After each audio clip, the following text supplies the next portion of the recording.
Playing Elio, he is kind of a Renaissance teenager in a way. What was your research process into him? Did you read the book and also kind of, you don't remember the 80s, but your experience of being a teenager in the 80s, it's so nuanced in particular, which is captured so well. Right. How did you go about doing it? Well, yeah, like you said, it's the book. The book becomes like a Bible of sorts, and for those that have read the book, it's fiercely from the point of view of Elio, so there's just so much to pull from, and there's a lot of background information. And then, as you pointed out too, there's a lot of piano playing, and I had to learn Italian for that too. So there was about a month and a half, 2 months of a background research going into it, and then when it comes time to do it, you just try to let that all go and do the best job you can. Get Out. Jordan Peele's script, when it first came to you, kind of, what was it like on paper? In terms of trying to make it genre specific, it's not. I would say it's like magical realism with a bit of horror, with a thriller, like an exploration of race relations.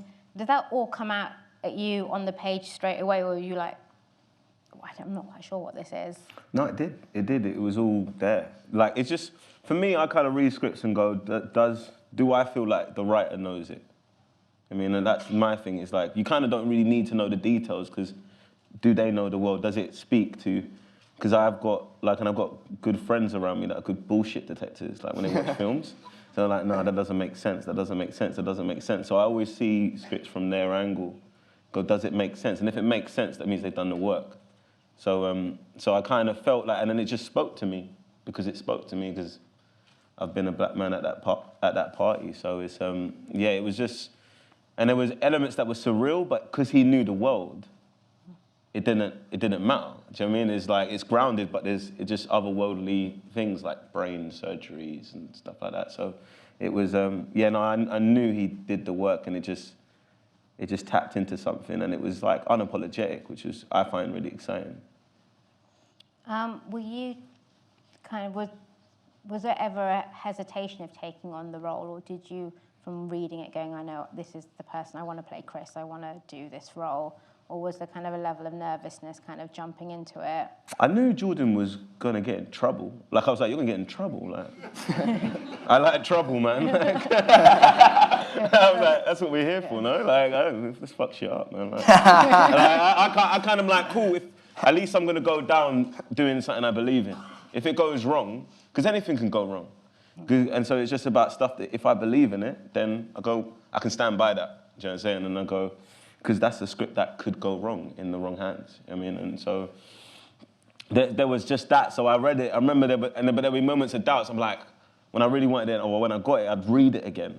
And I go, am I crazy? Like, when I think about the storyline, or I try and explain it to someone, and I'd be like, yeah, this guy, like, you've got a girl, but he has to get out of the house. It's like, wait, I need to read it again. Like, I read it like 4 times before I even started shooting, like, before we started rehearsing, and then I was like, oh, yeah, no, it's all right. No, I like it, I still like it. So it was a lot of that, but I think that's normal. I think anything that because I'm putting my face on something. Same with like you're putting yourself out there, so you have to be doubly sure about. But usually the first decision is the right one, and then just the world comes in and compromises you. I thought it was fascinating when you said that Jordan really wanted to cast you, but the only thing he was nervous about was that you weren't American and that you were British. Yeah, so it was that. There was a lot of that kind of like, because I think in America they don't really know about stuff that happens outside of America. That's how bad to say. I'm getting in trouble for that. It's going to be a long week. Yeah, but so basically, like, he didn't know the Black British experience. Yeah. So, because a lot of people don't. I think a lot of people in England don't. So then he just asked me a couple of questions. I was like, yeah, I know what's happening. Has the last year, in a way, have your lives changed dramatically in kind of the last 12 months with the success of these 2 films?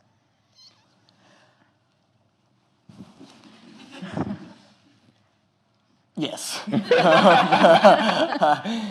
Yeah, like, what I'm really grateful for was Calling by Your Name, and I'd be curious if this was the experience on Get Out, because I remember being in New York when Get Out came out, and it was like an explosion. Like, everyone was so excited to see it, and the posters were everywhere, and the great thing is, like, I haven't had the total destabilizing experience I think you can read in interviews sometimes with other people, where it's really like an overnight switch or something.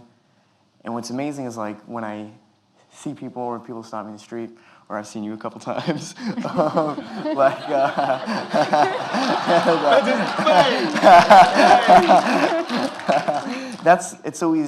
it hasn't been, oh, you're in that show, you're in that movie. It's, oh, you're in Call Me by Your Name, which is a book that really means the world to me.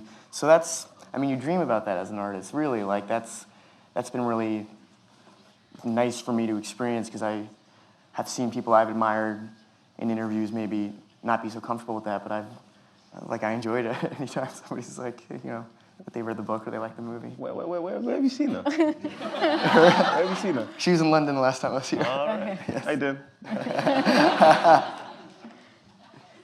Oh, yeah. My life's changed, man. My life's changed. No, but the thing is, I hide, innit? You told me you couldn't come back to London the first time after Get Out. No, I had to, I came You can go home, you can go home. I couldn't go home, because I went back to the States. So I was like, yo, I came out, I was like, what the, and then I always hide, innit? I go, I just don't really want to engage with it. So now I think it's probably going mad in LA, and I'm here, so it's great. So it's but it's just you kind of, because I don't know how my life's changed, because it's gone up a notch. It keeps on going up a notch, and you don't know what is the new normal now, you know? And I'm not just saying it because we're here. This has been the great thing about having a friendship with Daniel, is all these stops we've been doing, I don't feel like I relate to very few people in the room, but I can always lock eyes with Daniel and we'll be like, what the fuck is going on right now? Yeah. But you've you've both made some really interesting and very clever choices. To be fair, in the films you've done, with Lady Bird and Call Me by Your Name, Black Panther, Get Out. Black Panther, yes.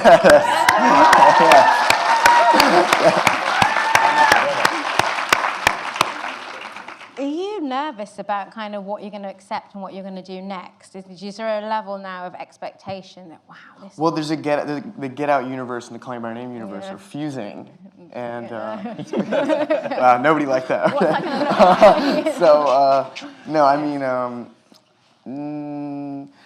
Yes and no. I mean, again, this feels like, I'm very young, and yet there have been a lot of auditions that are no's and meetings that are no's and projects that you're a part of that get made but aren't necessarily well received. So this feels like appreciation time, and there's maybe 2 weeks left of having this nice kind of moment. So what comes from there will be great. I don't know. I find the one thing I keep in my mind is like, hey, respect the reception, if that makes any sense, and you have to try and be in the pedigree of Lady Bird or Call Me by Your Name or Get Out. You can't, you can't sell that out. Daniel, do you think you'll go back to writing? That's what I've been doing. That's what I'm trying to do. And then Get Out's just gone mad. That's what I'm writing a TV show and a film. So I've been doing that more than acting. That's what's quite surreal for me. It's kind of like all this is. I just made a couple decisions. I was like, oh yeah, I'll do that, and then it's just like, whoa, because I was just kind of was like, oh man, I just felt this urge to write, and I got loads of ideas that I want to make, and you just have to put the hours in, because you're reading it and go, oh, this is shit, and you're like, I need to get back, you know what I mean? You just have to put, there's no shortcut. No. You have to put, and you don't want the shortcut, you want a long cut. The long cut's always more interesting, so you have to just do the work. That's kind of where my head's at, where I'm heading, and then yeah. And the thing you're writing is you're a part for a young, skinny. Now you got bulk up, bro. Okay. No, there is. I'll text you. All right.